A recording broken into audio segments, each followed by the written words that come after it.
6월 27일 예배 가운데로 나오신 여러분 환영하고 축복합니다. 오늘 6월의 마지막 예배입니다. 우리 감사함으로 예배하면서 감사의 예배로 우리 6월을 마감했으면 합니다. 우리 다 같이 하나님께 고백하며 나갔으면 합니다. 하나님 감사합니다. 하나님 고맙습니다. 하나님 찬양합니다. 우리 모두 함께 성령의 열매를 강구하며 나가겠습니다. 우리가 맺어야 할 성령의 열매는 사랑과 희락과 화평과 오래 참음과 자비와 양성과 충성과 온유와 절제니. 아멘. 찬송가 28장 복의 근원 강림하사 찬송하게 하소서. 찬양하면서 예배 가운데로 나아가겠습니다.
복 있는 사람은 악인의 꾀를 좇지 아니하며 죄인의 길에 서지 아니하며 오만한 자의 자리에 앉지 아니하고 오직 여호와의 율법을 즐거워하여 그 율법을 주야로 묵상하는 자로다.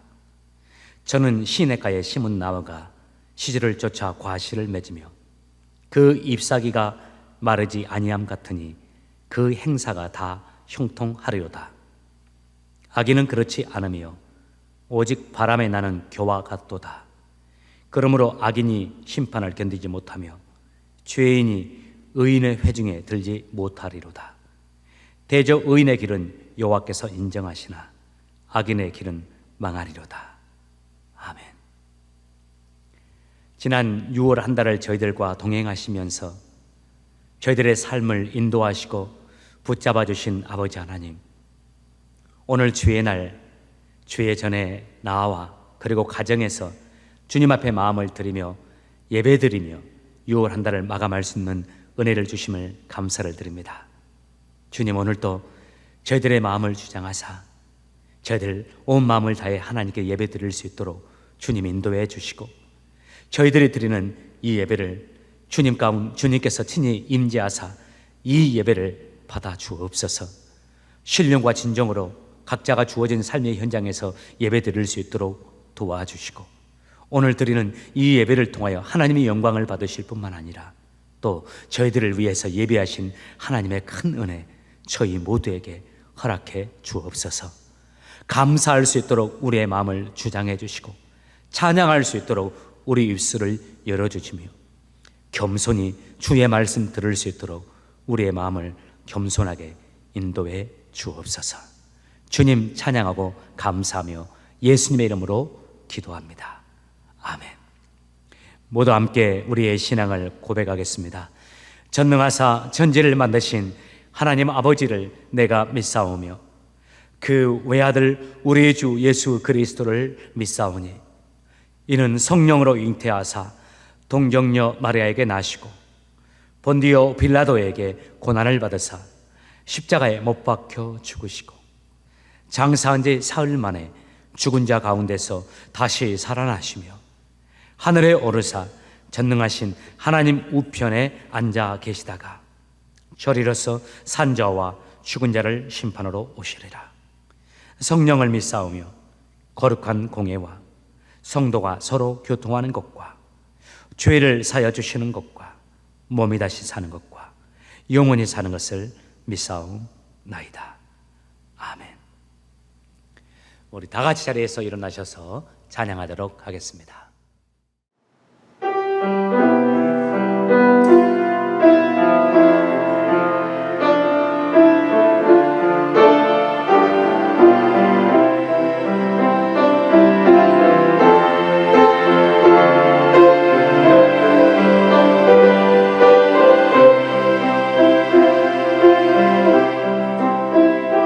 내 평생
우리들에게 소망을 주시고 방패가 되어 주시는 하나님, 하나님을 찬양합니다.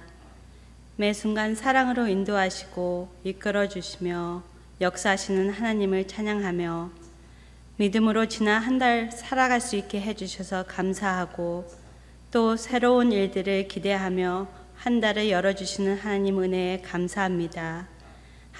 항상 함께 하시는 하나님을 찬양하며 감사합니다. 주님을 알면서도 행하지 못하고 결단하지 못해 주님 앞으로 나아가지 못하는 어리석은 저희들 용서하옵소서. 저희들 시선 세상에 향해 너무 분주하고 세상에 기대며 방황하는 저희들 붙잡아 주시옵소서. 주님과 깊은 규제 안으로 들어가는 삶이 되게 하시고 주 안에 있는 저희들 마음에 평안이 있게 하시옵소서. 오늘 또 예배를 통해 주님을 만나고 주님의 사랑 안으로 들어가는 예배가 되게 하옵시며 주님의 임재가 가정에서 성전에 드리는 예배 가운데 임하게 하옵시고 진실한 예배를 드릴 수 있도록 저희들을 인도하여 주시옵소서. 주님의 말씀에 순종하고 기도하는 성도들이 모여 예배드리는 교회가 되고 오직 주님만 경배하는 교회 되게 하옵소서. 세상을 향해 나아가고 이 지역에 진정한 주님의 복음을 전하는 교회가 되게 하옵시며 진정한 그리스도인들이 모여 예배드리는 교회라는 칭찬을 받을 수 있는 교회 되게 하옵소서. 주님이 이젠 조금씩 교회를 오픈하는 준비 가운데 있습니다. 주님께서 인도하여 주시옵소서. 지켜주시옵시고 어려운 시기 가운데서도 채워주신 하나님, 그 은혜를 나누며 시작하게 하옵시고 깨달음을 교훈 삼아 더 조심하고 겸손하게 준비하며 작은 일에도 서로 배려와 사랑이 있는 섬긴들이 되게 하여 주옵소서. 마음이 상한 자에게 가까이 하시고 죄로 마음을 아파하는 사람들을 구원해 주시는 하나님, 성도들 가정마다 찬양이 있게 하여 주옵시고 새롭게 하여 주옵소서. 더 성숙한 그리스도의 모습으로 축복의 통로들이 되는 가정들이 될 수 있도록 이끌어 주시옵소서. 예수님을 닮은 선한 마음과 선한 행동들이 삶에서 흘려보내는 성도들이 되게 하여 주옵소서. 자녀들 건강 지켜주옵시고 여름 동안에도 시간을 잘 사용해 뜻깊은 여름이 되게 하옵소서. 예수님을 닮은 자녀들로 자라게 하옵시고 자녀들을 인도하시는 마도영 목사님, 주님의 마음으로 자녀들에게 말씀을 전하시고 기도할 때 자녀들이 주님의 말씀을 알아가게 하여 주옵소서. 오늘 또 말씀을 전하시는 담임 목사님, 항상 주님과 동행하시고 주님의 은혜와 축복을 흘려보내는 목회가 되게 하시며 성령 충만케 하여 주옵소서. 말씀의 능력을 보여주셔서 말씀이 저희들의 마음을 움직이고 감사의 말씀의 시간이 되게 하여 주옵소서. 모든 것의 창조자가 되시고 주권자가 되시는 하나님을 찬양하고 항상 미리 준비해 주시는 하나님을 찬양하며 이 모든 것 예수님의 이름으로 기도드립니다.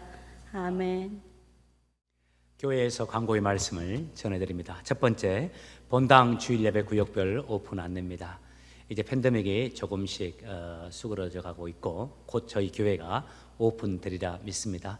그동안 여러분께서 겸손히 교회의 지침에 순종해 주시고 협조해 주신 것 진심으로 감사드립니다. 신앙이 가장 중요한 것이 겸손이고 순종이잖아요. 저는 이 팬데믹 상황 속에서 여러분들의 그 겸손한 모습, 순종하는 모습에 진심으로 감사를 드립니다. 우리 교회 이렇게 이 어려움 중에서도 교회가 지속적으로 예배 드릴 수 있고 또 안전하게 이렇게 모두가 함께 할 수 있었던 것은 첫 번째는 하나님의 은혜였고 두 번째는 그 은혜에 감사하면서 순종하는 여러분들의 믿음과 모습이었다 믿습니다. 여러분들 끝까지 순종해 주시고 우리 구역이 이번 주 예배는 아니지만 나는 계속해서 교회 본당에서 예배를 드리고자 하시는 분들이 계시다면 저희들 웰컴합니다. 교회 또 마영주 장로님에게 언제든지 말씀해 주시길 바랍니다. 함께 주 앞에서 본당에서 예배드렸으면 좋겠습니다. 두 번째, 교회 리오픈 준비입니다. 교회 리오픈이 이제 다가오고 있습니다. 한 달 정도 되면 저희들이 이제 오픈할 수 있으리라 생각하면서 기도하고 있는데요. 여러분, 교회 리오픈을 위해서 기도해 주시길 부탁을 드립니다. 그 무엇보다 기도해 주세요. 팬데믹 이전의 모습으로 다시 돌아간다, 이 마음이 아니라 정말 새 마음으로 새롭게 시작해야지. 우리 교회도 새 마음으로 새롭게 시작하고 우리 개개인도 새 마음으로 새롭게 시작할 수 있도록 여러분들 중보해 주시고 간절히 마음 모아 기도해 주시길 부탁을 드립니다. 기도가 힘이고 기도를 통해서 우리 주님이 역사합니다. 여러분 꼭 부탁드립니다. 간절히 기도해 주시길 바랍니다. 세 번째, 상반기 재직회입니다. 오늘 7시에 온라인, 오늘 8시에 온라인 줌으로 함께 재직들 모여서 재직회 진행하도록 하겠습니다. 지난 상반기 동안 하나님이 맡기신 그 재직으로서 사명 잘 감당하신 여러분, 하나님의 축복이 함께 하시길 바랍니다. 네 번째, 영혼 관리 잘 하세요. 진짜 믿음은 내가 잘 되었을 때, 높아졌을 때, 그리고 진짜 믿음은 정말 힘들 때, 이런 팬데믹과 같이 이런 어려운 상황일 때 드러나죠. 여러분, 지금 팬데믹 상황 속에서 여러분 마음 어떻습니까? 하나님의 은혜로 가득 차 있고 사람들과 평화하고 하나님의 사랑 속에서 순종하고 있나요? 진심으로 그러하리라 믿습니다. 말씀 생활, 기도 생활로 삶을 잘 가꾸어 가시는 여러분 얼마 남지 않았으니까요. 말씀 생활, 기도 생활 꼭 하시고 무엇보다 순종의 성품, 아멘의 성품, 순종의 사람, 아멘의 사람의 모습으로 이 팬데믹을 마감할 수 있길 바랍니다. 이 사탄은 우리의 마음을 흔들어대면서 불순종의 마음, 또 아멘이 아닌 하나님 앞에서 옳지 않는, 하나님이 옳지 않는 모습으로 살아가려고 우리의 마음을 자꾸 자극할 겁니다. 여러분들 영적으로 깨어 있어서 이 사탄의 악한 영의 이 자극이나 악한 영의 역사에 믿음으로, 말씀으로 대적하면서 끝까지 이 팬데믹의 상황 속에서 순종하시는 여러분 되시길 바랍니다. 다섯 번째, 코비드 19의 어려운 상황 속에서도 믿음으로 헌신하시고 힘써서 주의 교회를 위해 물질을 들으시는 여러분, 하나님의 축복이 여러분과 여러분 가정에 함께 하시길 바라고 또 그렇게 되리라 믿습니다. 주보에는 기록되지 않았지만 오늘 온라인 말씀 우리 마도영 목사님께서 한글로도 전해 주실 겁니다. 마도영 목사님께서 영어로, 한국어로 하나님의 말씀 전해 주실 텐데 그 말씀에 아멘 하시면서 큰 은혜 받으시는 여러분 되시길 바랍니다. 나머지 상은 주보를 참조해 주시길 바랍니다. Hello everyone. Today Bible is Mark chapter 3, 13 through 19. Mark, the book of Mark chapter 3, 13 through 19. Let's read together. Jesus went up on a mountainside and called to him those he wanted, and they came to him.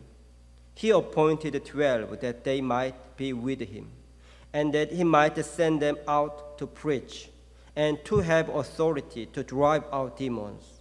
These are the 12 he appointed: Simon, to whom he gave the name Peter, James, son of Zebedee, and his brother John. To them he gave the name Boanerges, which means sons of thunder. Andrew, Philip, Bartholomew, Matthew, Thomas, James, son of Alphaeus, Thaddeus, Simon the Zealot, and Judas Iscariot, who betrayed him. Amen. Do you know who we are? As a Christian, we are the disciples of Jesus. Jesus commanded to his disciples before going up heaven. Matthew 28, 19 through 20. Jesus said, "Therefore, go and make disciples of all nations, baptizing them in the name of the Father and of the Son and of the Holy Spirit, and teaching them to obey everything I have commanded you." So they made disciples. Everyone become disciples of Jesus. In some meaning, we are all disciples of Jesus. In this time, let's think about the disciple of Jesus. Actually, at the time, there were so many disciples of Jesus. We cannot even count the number. Among them, in today's Bible, Jesus selected only 12 disciples. Why did Jesus select the 12 disciples? What kind of disciples did Jesus want? Who can become the real disciples of Jesus? Through today's Bible, let's just see the answer, and then let's be the true disciples of Jesus Christ. In today's Bible story, we can see Jesus called the 12 disciples on the mountain. Look at verse 13. Jesus went up on a mountainside and called to him to those he wanted, and they came to him. Actually, through the Bible, we can know that at that time so many crowd followed Jesus because they want listen Jesus teaching and proclaiming, and also they want see Jesus miracle. Among them, Jesus only selected 12 disciples. Why did Jesus choose them? We should know that Jesus did not just select them without purpose. He has a definite purpose. What is that? The reason are 3 points. Verse 14 through 15. He appointed the 12 that they might be with him, and that he might send them out to preach, and to have authority to drive out demons. First, the first purpose is that they might be with Jesus. Let's focus the location of this sentence. It is first sentence. First of all, the disciple of Jesus should be always with Jesus. Why should disciples be with Jesus? Because Jesus wanted to teach them and training them. Actually, Jesus taught 12 disciples a secret meaning more than other disciples. Let's remember, only those who are with Jesus can learn something from Jesus. So let's try to be with Jesus. It's important. Second purpose is that he sent them out to preach. After training disciples, Jesus sent them out to preach the good news. The good news is about the salvation. John chapter 3, verse 16 said, "For God so loved the world, that he gave his one and only Son, that whoever believes in him shall not perish, but have eternal life." It is the will of God to save people through Jesus Christ. Third, the last purpose is that they have authority to drive out demons. Driving out demons is the will of God. Because of the sin, the power of evil spirit prevail on the world. All people is under the power of evil spirit. But God wants to save people from the darkness. So he sent his only Son, Jesus Christ.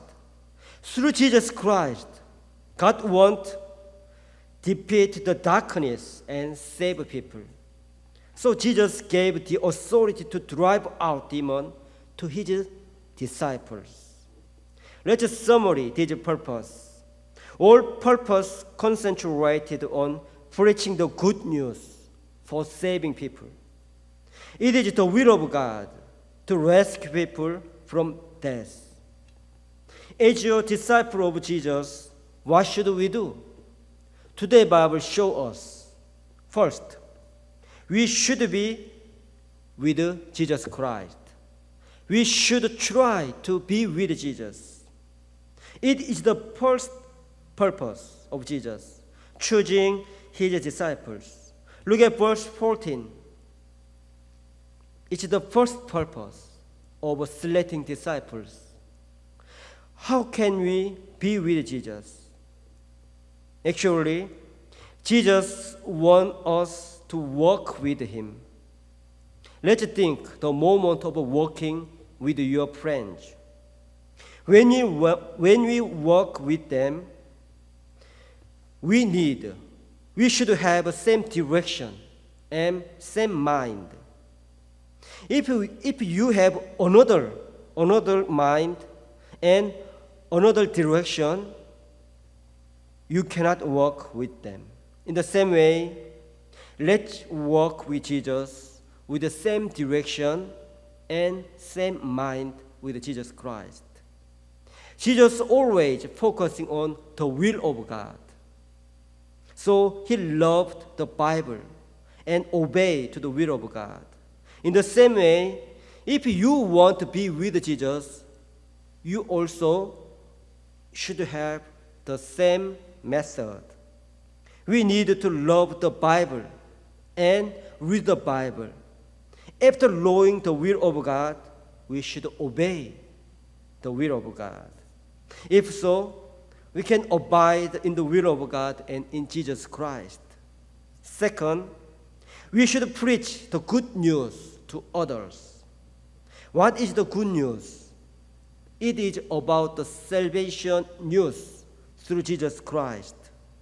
Whoever believes in Jesus can overcome the power of sin and have the eternal life. It is the good news. Therefore, as your disciples, we should announce the good news to others. Third, we should drive out demons. What does it mean? How can we drive out demons? Let's think. Around us, there are so evil power in this world.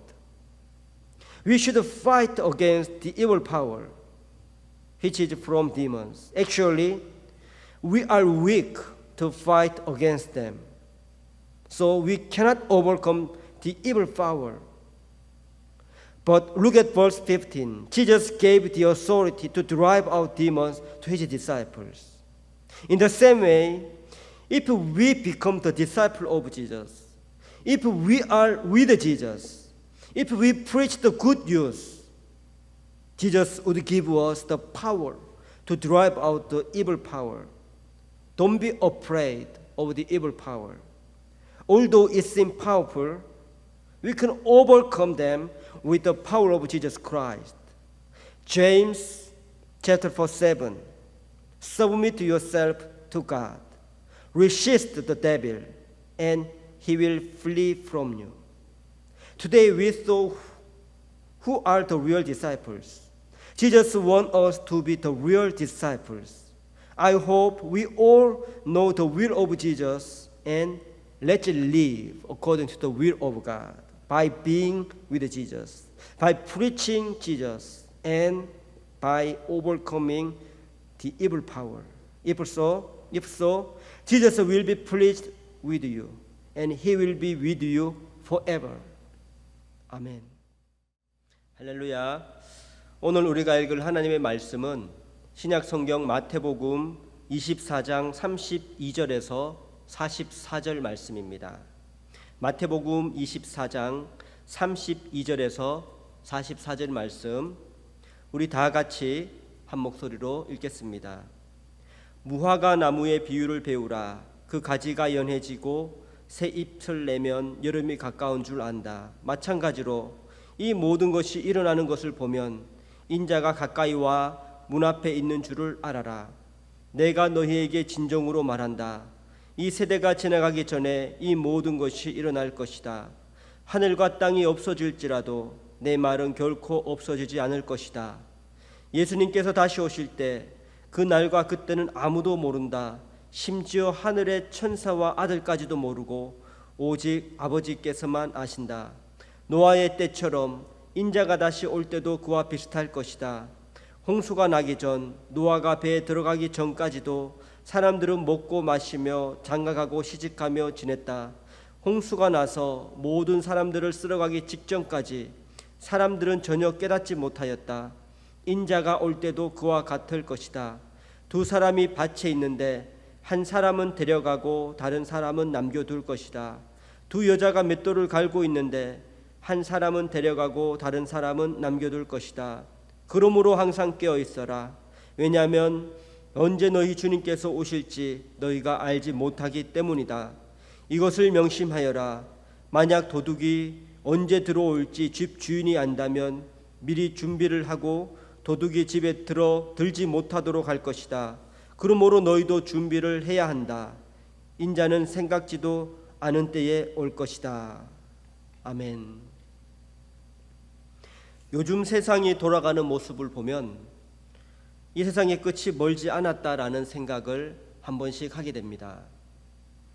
사람들은 과학의 발달이 생활이 편해졌기 때문에 좋아하겠지만 때로는 과학이 발달하는 것이 오히려 인류에게 위협이 된다는 사실도 부인할 수 없습니다. 예를 들어 예전 같으면 전염병이 발생하더라도 한 지역에 국한하여 끝났겠지만 이제는 전 세계적으로 교통이 발달했기 때문에 전 세계로 전염병이 뻗어나가는 것을 알 수 있습니다. 코로나를 한번 보십시오. 코로나 바이러스가 이렇게 전 세계적으로 뻗어나갈지 누가 생각이나 했겠습니까? 그렇게 과학의 발달에 대해서 사람들은 자신 있어 하지만 미처 경험해 보지 못한 질병에 대해서는 속수무책으로 당할 수밖에 없는 것이 우리의 실정입니다. 또 과학의 발달로 인해서 무기가 굉장히 발달하고 있습니다. 한순간에 전 인류가 멸망당할 수도 있다는 것은 이제는 영화의 한 장면뿐만이 아니게 되었죠. 현실화되었다는 것입니다. 이러한 상황을 볼 때 여러분은 어떠한 생각을 가지고 있습니까? 이러한 것을 바라보는 세상 사람들의 관점은 더 이상 희망찬 미래를 그려볼 수가 없습니다. 허무주의에 빠지기도 하고 삶의 공허함을 느끼고 외로움에 몸부림치기도 합니다. 많은 사람들은 한순간을 즐기자, 이 순간을 잘 보내자라는 생각으로 그 순간에 열심히 사는 사람도 있고 또는 그 삶의 공허함을 잊기 위해서 또 다른 어떤 것에 몰입하며 시간을 낭비하는 것이 오늘날의 사람들의 모습입니다. 그렇다면 예수님을 믿는 우리들은 어떠한 마음가짐을 가지고 이 땅을 살아야 될까요? 오늘 말씀을 통해서 이 말세의 시대에 우리가 어떻게 살아야 될지에 대해서 해답을 찾는 시간을 가져보겠습니다. 오늘 우리가 읽은 성경에서는 예수님께서 말세에 어떠한 일들이 일어나는 데에 대해서 가르쳐주고 있는 장면을 볼 수 있습니다. 말세에는 과연 어떠한 일이 일어날까요? 첫째로 마지막 때가 임하는데 그 마지막 때가 임할 때까지 사람들은 그 정확한 시각을 깨닫지 못하게 됩니다. 우리는 이것을 명확하게 인식해야 됩니다. 그 마지막 때의 시각은 오직 하나님만이 아시고 아무도 모른다는 사실이죠. 오늘날 많은 이단들이 출몰했는데 그들은 예수님이 몇 월 며칠 몇 시에 정확하게 임할 것이다라고 예언하였습니다. 그런데 만약에 우리가 정확한 시간을 아무도 알지 못한다는 사실을 인식하고 있다면 절대로 그들의 속임수에 넘어가지는 않을 것입니다. 그러나 안타깝게도 너무나도 많은 사람들이 이 말씀을 믿지 못하고 이단들의 그 미혹에 넘어가서 패가망신당하는 것을 우리는 많이 보았습니다. 예수님께서는 36절에 명확하게 말씀하십니다. 그 날과 그때는 아무도 모른다. 심지어 하늘의 천사와 아들까지도 모르고 오직 아버지께서만 아신다. 그러면서 37절에 말씀하십니다. 노아의 때처럼 인자가 다시 올 때도 그와 비슷할 것이다. 여기서 우리가 알 수 있는 것은 예수님께서는 다시 오신다는 사실과 그리고 예수님께서는 그 정확한 시간을 아무에게도 가르쳐주지 않았다는 사실입니다. 단순히 노아의 때처럼 갑자기 그 멸망의 시간이 임한다는 것이죠. 노아의 때를 한번 생각해 보십시오. 노아가 120년 동안 방주를 지었다고 합니다.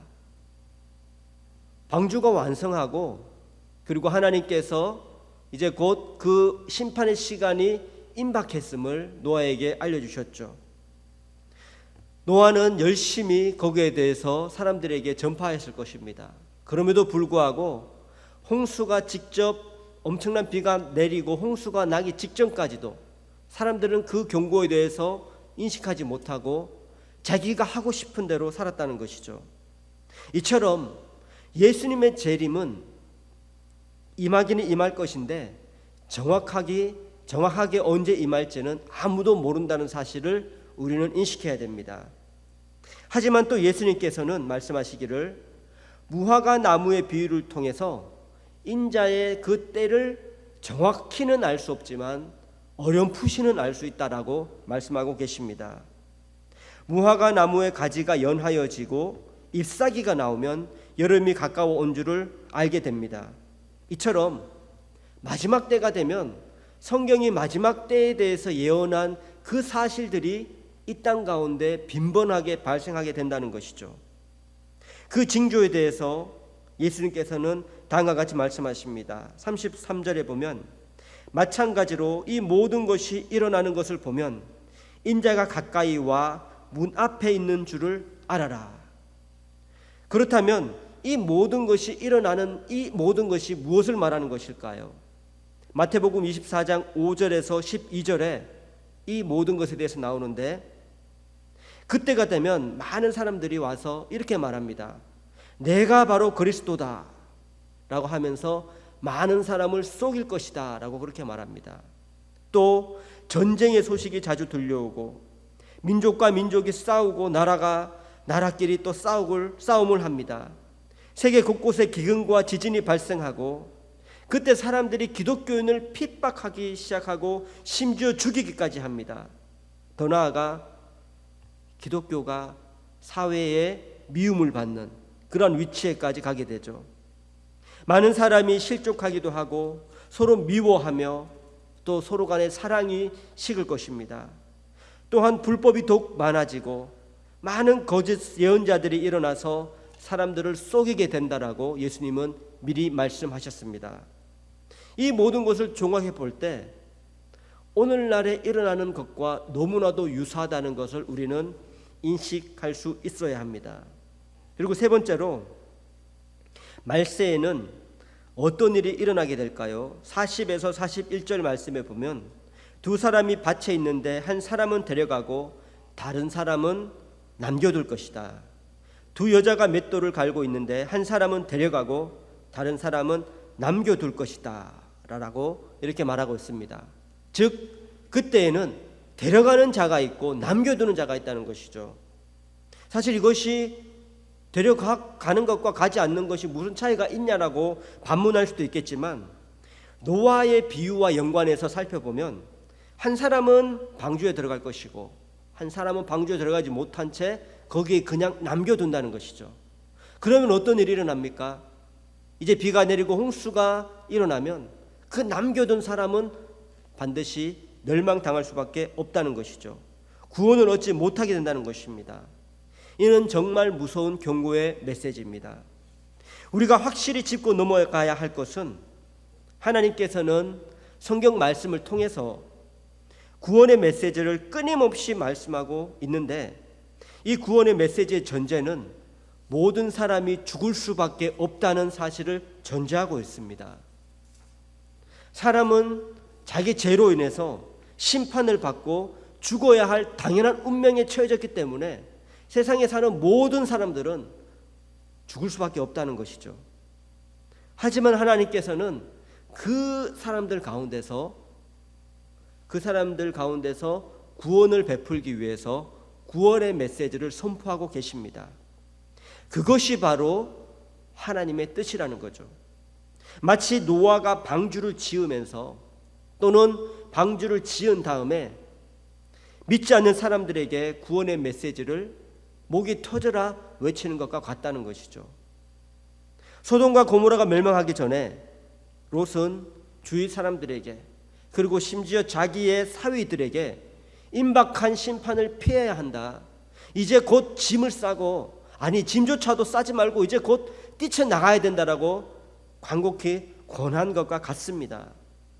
이처럼 하나님께서는 세상 사람들에게 임박한 심판을 피해야 한다고 성경 말씀을 통해서 외치고 있습니다.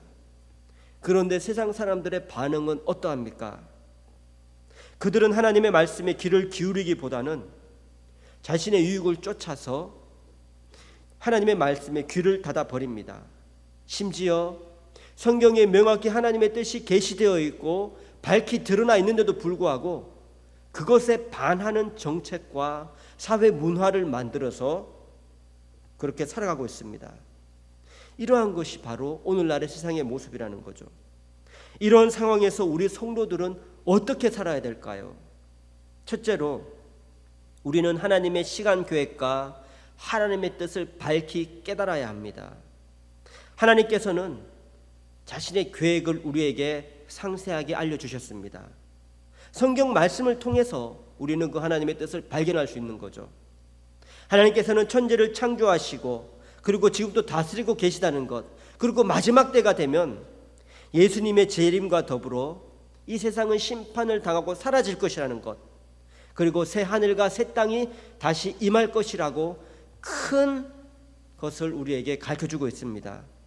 이런 하나님의 큰 계획에 대해서 우리는 믿음으로 그것을 믿고 그 뜻 가운데 우리의 삶을 맞추어가며 살아야 합니다. 그렇다면 우리는 어떻게 하나님의 뜻을 알 수 있을까요? 그것은 바로 성경 말씀을 통해서 우리는 명확히 알 수 있습니다. 따라서 우리는 성경 말씀을 부지런히 읽고 말씀에 바로 서도록 노력해야 됩니다. 말씀의 사람이 되어야 됩니다. 성경 말씀만이 우리의 참 기준이 되어야 되고, 말씀이 하라는 것은 하고 하지 말라는 것은 하지 않는 철두철미한 사람이 되어야 된다는 것입니다. 타협이 조금이라도 있어서는 안 되죠. 실제로 사단은 우리를 끊임없이 유혹하기를 꼭 그렇게 말씀을 철두철미하게 지킬 필요가 있냐, 상황에 맞게 편하게 하는 것이 어떠냐라고 끊임없이 우리에게 타협점을 제시하는데 우리는 그러한 유혹에 넘어가지 말아야 됩니다. 둘째로 우리는 깨어 있어서 준비해야 됩니다. 영적으로 깨어 있어야 된다는 말이죠. 마지막 때가 임박했는데, 그리고 그 징조들이, 세상에 나오는 징조들이 그것을 모두 다 가르치고 있는데 영적으로 잠자는 자들은 그것을 인식할 수가 없습니다. 눈이 있어도 보지 못하고 귀가 있어도 듣지 못하는 사람과 같다는 것이죠. 그렇게 되면 아무런 준비를 할 수가 없습니다. 예수님 비유 중에 10처녀 비유가 있습니다. 그들은 모두 신랑을 기다리고 있습니다. 5은 여분의 기름을 준비하였고 또 다른 5은 여분의 기름을 준비하지 않았습니다.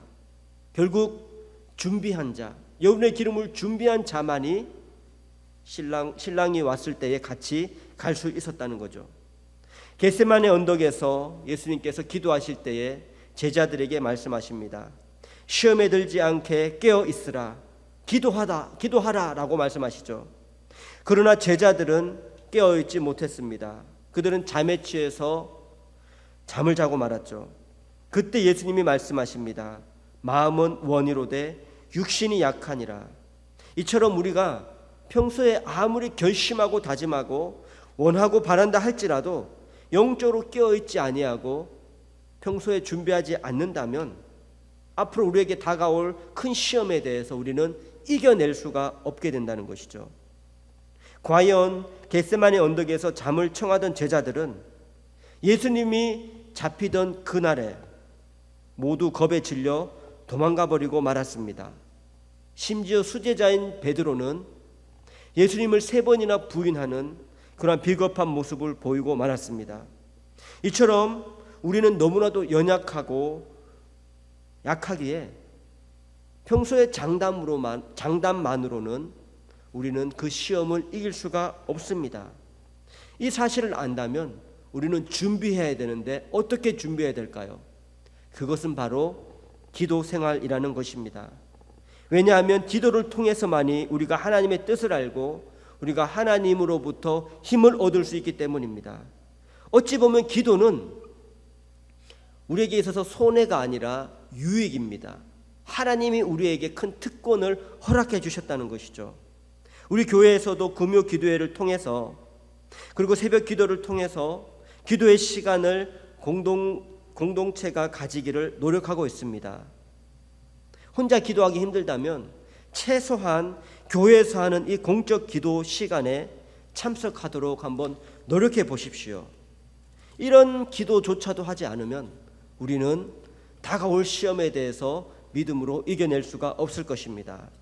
기도할 때 하나님께서는 우리에게 피할 힘을 주시고 이겨낼 힘을 주실 것입니다. 셋째, 우리는 마귀의 괴계를 알아야 하고 적극적으로 대적하며 싸워나가야 합니다. 오늘날 많은 성도들이 착각하는 것 중에 하나가 마귀를 단순히 저 먼 영적인 존재로 생각하고 아무렇지 않게 생각하는 것이 바로 큰 착각입니다. 하지만 성경은 명확하게 마귀의 존재를 말하고 있고 그 위험성을 우리에게 알려주고 있습니다. 우리는 이러한 악한 영들의 위험성을 인식해야 합니다. 그리고 실제 우리 삶에 결부시켜서 싸워 나가야 합니다. 성경이 말하는 것처럼 우리는 마귀와 영적인 전쟁에 직면하고 있는 상황입니다. 야고보 사도는 야고보서 4장 7절에 다음과 같이 말합니다. 그러므로 여러분 자신을 하나님께 드리십시오. 마귀를 대적하십시오. 그러면 마귀는 도망할 것입니다. 그는 우리가 마귀와 대적하기를 그렇게 권하고 있습니다. 명령하고 있습니다. 구체적으로 어떻게 대적해야 할까요? 뜬구름 잡는 이야기가 아니라 야고보 사도는 삶과 직결하여서 그 후에 어떻게 대적할 것을 명시하고 있습니다. 그는 말하기를 서로 비방하지 마십시오. 형제를 판단하지 마십시오. 주님이 강림하시기 전까지 길이 참으십시오. 서로 원망하지 마십시오. 개인의 유익이 아닌 하나님의 영광을 위해서 기도하십시오. 라고 하면서 구체적으로 삶으로 실현 가능한, 적용 가능한 것을 제시하고 있습니다.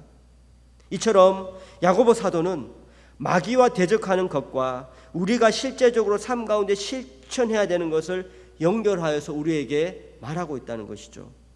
만약 우리가 서로 비방하고 형제를 판단하고 서로 원망하고 다투면 결국 이거는 마귀와 대적해서 싸우는 것이 아니라 마귀의 유혹에 넘어가서 마귀의 하수인이 되어 버린다는 것을 의미합니다.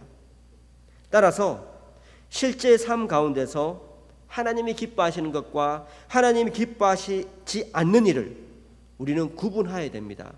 성경 말씀을 보면 그것이 잘 명시되어 있습니다.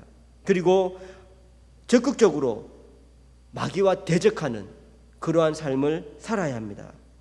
베드로 사도는 마귀의 위험성에 대해서, 그 실제성에 대해서 다음과 같이 말합니다. 베드로전서 5장 8절에 말하기를 마음을 강하게 하고 늘 주의하십시오.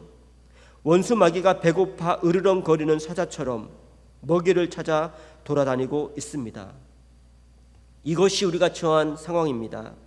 악한 마귀는 마치 배가 고파서 으르렁거리며 돌아다니는 사자처럼 우리 주위를 맴돌고 있다라고 한번 생각해 보십시오. 그들은 아담과 이브를 유혹하였고 심지어 하나님의 아들이신 예수님까지 유혹한 자들입니다.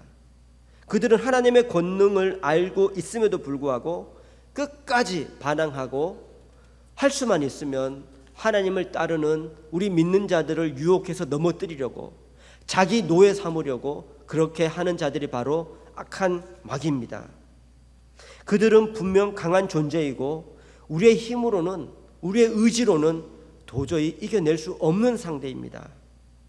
하지만 하나님께서는 우리를 사랑하셨기 때문에 우리를 지켜보아해 주신다고 약속하고 있습니다. 그리고 더 나아가서 우리가 기도하면 예수님께서 그 악한 영과 싸워 이길 힘도 공급하여 주신다고 약속하고 있습니다. 실제로 예수님께서는 그의 12제자가 전도 여행을 떠날 때에 그들에게 어떻게 행동할 것에 대한 구체적인 행동 지침도 주시고 전파해야 될 메시지도 주셨고, 더 나아가서 귀신과 싸워 이길 수 있는 권능도 더불어 주셨습니다. 더 나아가서 예수님께서는 예수님을 믿고 고백하는 자들을 자기 자녀 삼아주시고 자기 백성 삼아주시고, 그리고 우리에게 성령님을 약속하여 주셨습니다. 따라서 하나님을 아버지로 고백하고 예수님을 구주로 고백한 우리 모두에게는 성령님께서 함께 하시면서 우리와 더불어 악한 자들과 싸워 주신다라고 그렇게 말씀하고 있습니다. 로마서 8장 35절에서 37절까지 다음과 같이 말하고 있습니다. 누가 우리를 그리스도의 사랑에서 끊을 수 있겠습니까? 환난입니까? 아니면 어려움입니까? 핍박입니까? 그렇지 않으면 굶주림입니까? 헐벗음입니까? 위험입니까? 아니면 칼입니까? 성경에 기록된 것처럼 우리는 하루 종일 주님을 위해 죽음에 직면하고 있습니다. 우리는 도살당할 양과 같은 대접을 받았습니다. 그러나 우리는 우리를 사랑하신 하나님을 힘입어 이 모든 것을 이기고도 남습니다. 아멘. 이 말씀처럼 하나님께서는 우리를 지켜주시고 사랑해주시고 보호하여 주십니다. 따라서 우리는 담대함으로 악한 영들과 싸워서 이겨낼 수가 있습니다. 다윗은 골리앗을 전혀 두려워하지 아니하고 앞으로 나아갔습니다. 이것이 세상적인 상식으로는 도저히 납득이 되지 않는, 상대도 안 되는 싸움이지만 다윗은 하나님을 믿었고 그 믿음으로 앞으로 나갈 수 있었습니다. 그리고 그 싸움에서 이길 수 있었죠. 이러한 일이 우리에게도 일어나야 합니다. 만약 우리가 싸우지 않는다면, 앞으로 나아가지 않는다면 우리에게는 승리라는 것이 있을 수가 없습니다. 삶 속에서 순종이 없는 것은, 삶 속에서 순종이 없는 삶은 기적을 맛볼 수 없는 삶입니다.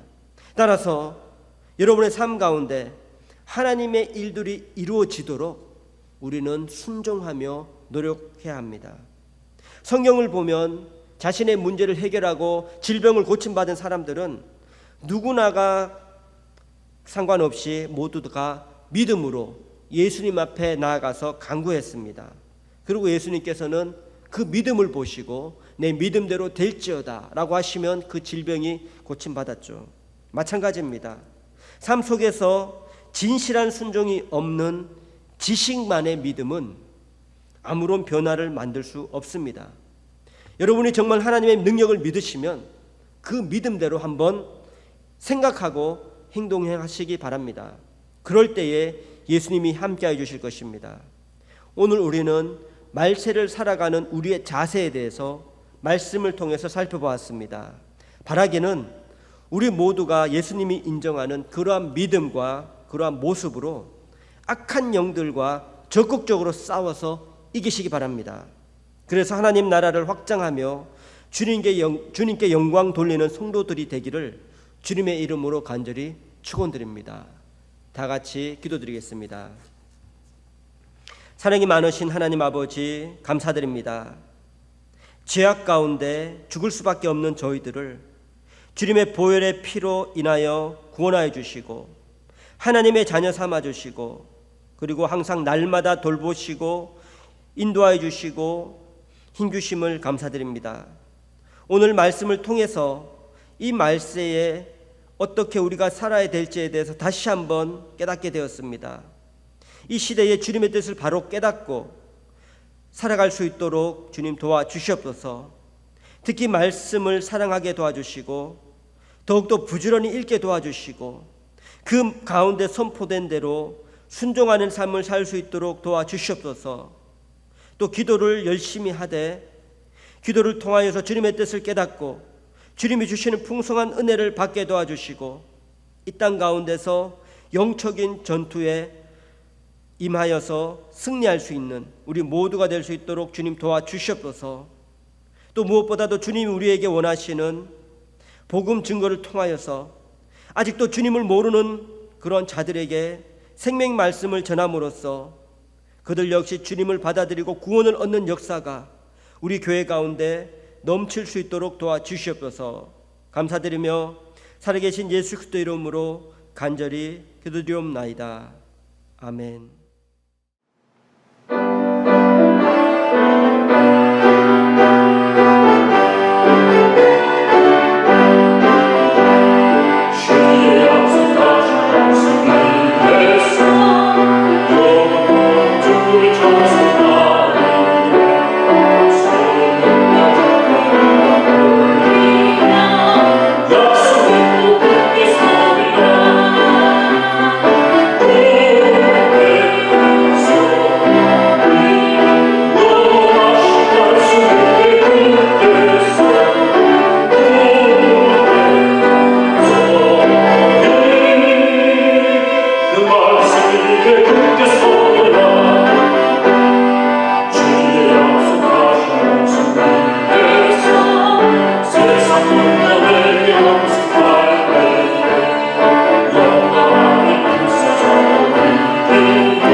하나님께서 진정 나의 주인 되시고 내 인생의 모든 것의 공급자이심을 믿음으로 고백하면서 하나님께서 내게 주신 물질의 10분의 1을 따로 떼어 하나님께 내어놓는 손길들이 있습니다. 주님 그들의 정직한 믿음의 고백을 보시사 그들의 그 고백대로 그들의 삶의 주인 되어 주시고 그들의 삶의 모든 순간을 주장하여 주시며 주님으로 인하여 행복과 은혜를 노래하며 주께 영광 돌리는 인생 되도록 주여 그들과 그들의 가정을 축복해 주옵소서. 하나님께서 내게 베풀어 주신 작은 일에도 감사하면서 진실로 하나님께 감사하는 마음으로 물질을 드리며 하나님께 나아가는 손길들이 있습니다. 주님 그 감사의 기름을 부으사 그 감사가 자라나게 하시고 그 감사가 열매 맺도록 도와주시며 삶에 더 많이 감사할 수 있는 일들이 이곳저곳에서 일어나게 하시며 그들의 눈을 여시사 주님 삶을 주님의 눈으로 바라보며 감사로 해석해낼 수 있도록 주님 축복하여 주옵소서. 하나님의 나라와 그 영광을 위해서 주님께서 주신 물질을 또 여러 가지 제목으로 하나님께 드립니다. 주님 그 드린 물질 위에 기름을 부으사 30배, 60배, 100배의 축복으로 갚아주시고 그 드린 물질로 인해서 하나님의 나라가 확장되어지고 주님의 영광이 드러나는 귀한 은혜를 허락하옵소서.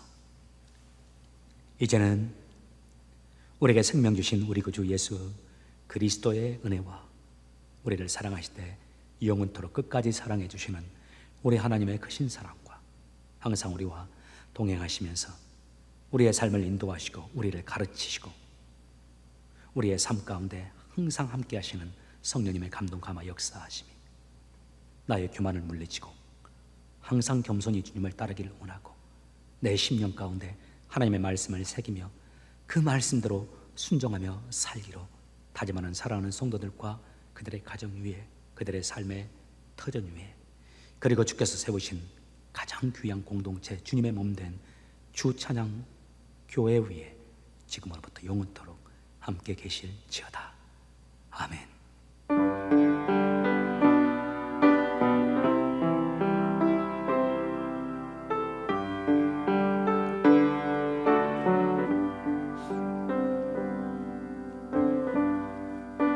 (6월의) 마지막 주간 또 시작되었습니다.